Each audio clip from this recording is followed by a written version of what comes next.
Today we're going to cover how you actually use that polish cloth that you purchased at a silver store or got from me or received as a gift with purchase, any of those ways.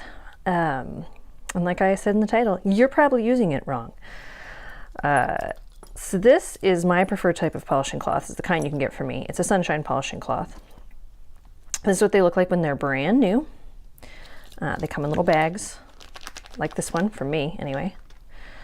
And the way you're probably using them is you probably pick them up and hold them in the air and just kind of rub, and you're like, okay, that's shinier, I guess. And off you go and wear your jewelry, thinking, this don't really work very well. I'm afraid it's your technique.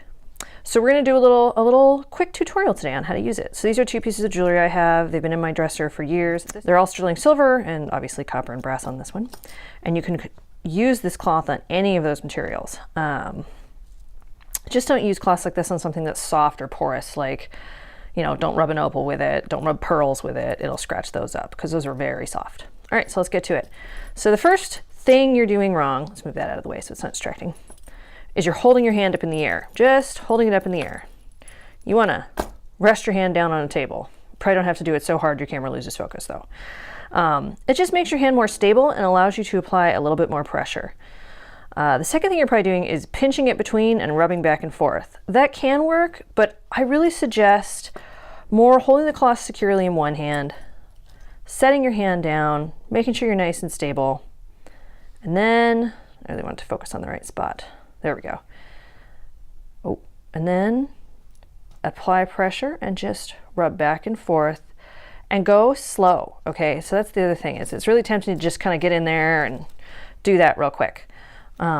But that's not really what you want to do. You really want to kind of get in there and take your time. It's the worst thing you want to hear when you're just trying to get out the door and you want your jewelry nice and shiny. But that's the deal. If you want it nice and shiny, you have to take your time. That's really it.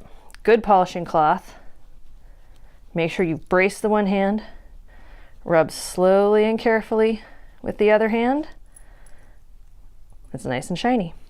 So you can compare between these two. This needs a little more work. You can see the difference. Mirror shine on one, scruff on the other. So I'll show you what this whole bracelet looks like when it's done in just a minute. Okay, we're all done. This is about as shiny as I want this bracelet because it's not, it's not meant to be mirror shiny. It's not the design. But there it is, all pretty and shiny. Set that aside. Let's talk about chain real quick. It's a little different. This is a flat chain.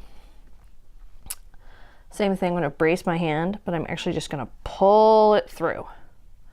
So see, there's where I've polished.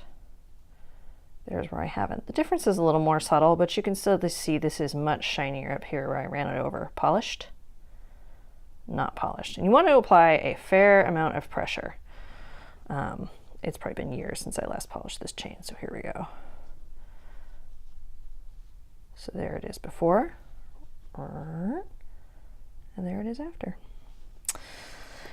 That's the trick. And it occurred to me as I was finishing this, someone's going to freak out and send me a DM or something that says, oh my God, don't tell people to polish patinaed stuff. They'll polish their patina right off.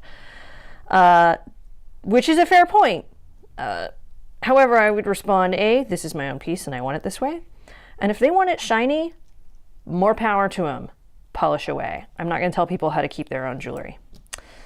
Just be aware you can polish off an intended patina. That's it. Good luck making your jewelry shiny, and thanks for watching Red Curl Jewelry. Okay, one PS that I totally forgot. This is after one polishing. Now, that jewelry, like I said, had not been polished in a really long time. You can keep using this cloth until it is this black on the entire cloth, even blacker, really all the way black. You can see where I pulled the chain through right there. And yeah, that's a little bit of metal mixed with polishing medium. That was the only thing I wanted to add. Keep this bad boy in the provided plastic bag. See, I'm not even elegant about putting it away. Thanks for watching.